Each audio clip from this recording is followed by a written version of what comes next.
A dog learns sit after dozens, sometimes hundreds of repetitions, treats, praise, patience, weeks of consistent training before the behavior sticks. You, on the other hand, can be trained in seconds, not metaphorically, literally, a single notification sound, one red dot on an app icon, a specific buzz in your pocket, and your hand moves toward your phone before your conscious mind even decides to do it. No treats required, no weeks of repetition, just one or two exposures, and the behavior is locked in for years. This sounds like an insult. It isn't meant as one. It's a description of something far stranger than an insult. Something that reveals how deeply your brain was built to learn, and how easily that machinery can be redirected by anyone who understands it. Let's start with why dog training takes so long in the first place. Dogs learn primarily through a process called operant conditioning, formalized by psychologist B.F. Skinner in the mid-20th century. A behavior happens, a consequence follows. Over repeated trials, the dog's brain builds an association between the two. This is slow, deliberate, and requires consistency because a dog's brain, while remarkably capable, processes associative learning at a particular pace shaped by its evolutionary history as a scavenger and pack hunter. Dogs needed to learn patterns over time, across seasons, across hunts. Speed wasn't the priority. Reliability was. You, however, evolved under different pressures. Researcher Daniel Kahneman, whose work on cognitive psychology reshaped how scientists understand human decision-making, described two systems operating in your brain. System 1 is fast, automatic, intuitive.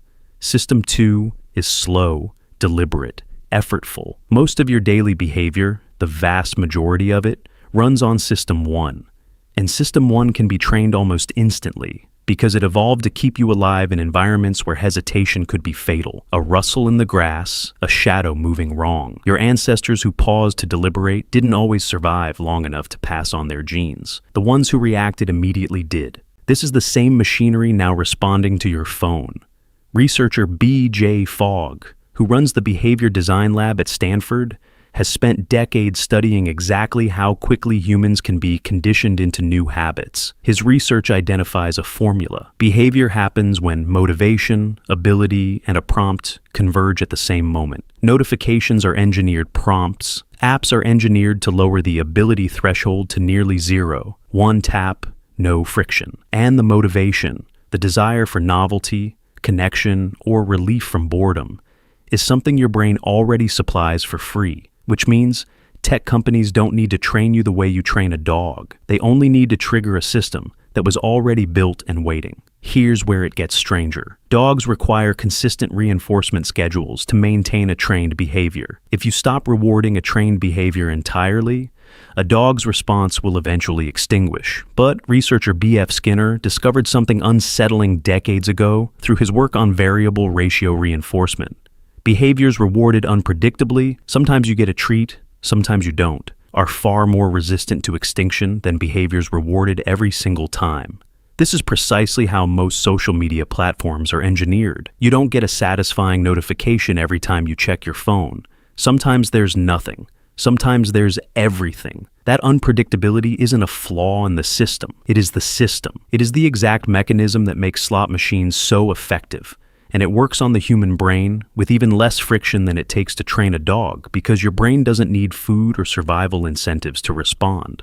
It only needs the possibility of something. Researcher Natasha Schull, who studied the design of slot machines extensively, found that the most addictive machines weren't the ones with the biggest jackpots. They were the ones engineered around the principle of continuous play, removing every possible pause point between action and reward. Modern apps borrowed this design almost wholesale. Infinite scroll removes the natural stopping point a turning page once provided. Autoplay removes the moment where you'd have to decide whether to keep watching. A dog has to be taught to want the treat. You already want the next notification before it arrives. There's another layer to this that makes you even easier to train than a dog in one specific way: social reinforcement. Dogs respond to praise because over thousands of years of domestication, their brains became wired to read and respond to human approval. something researcher Brian Hare has documented extensively. But your brain's response to social validation runs on circuitry that is, evolutionarily speaking, far older and far more sensitive. Researcher Matthew Lieberman, who studies social neuroscience at UCLA, found that social rejection activates the same neural regions as physical pain. Your brain does not meaningfully distinguish between being excluded and being injured, which means a small red notification number, the simple visual signal that someone, somewhere, responded to you, is tapping directly into a reward circuit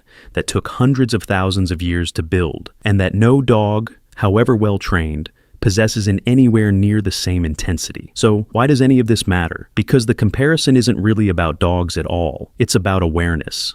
A trained dog has no idea it's being trained. It cannot recognize the mechanism shaping its behavior, cannot opt out, cannot research the psychology behind the leash and the treat. You can. The same brain that makes you remarkably, almost embarrassingly easy to train, is also the only brain on this planet capable of noticing the training happening in real time. You can see the notification, recognize the dopamine spike, and choose consciously whether to follow it. A dog cannot do that. Not because dogs are less intelligent in some general sense, but because they lack the specific cognitive tool, what researchers call metacognition, the ability to think about your own thinking that you were born with. So, the next time your phone buzzes and your hand moves before your mind catches up, remember this. You weren't tricked because you're weak. You were trained because your brain is exceptionally good at learning, faster and more efficiently than almost any other creature alive. The only question left is whether you'll use that same remarkable brain to notice the leash, or whether you'll keep sitting the moment the notification says, sit.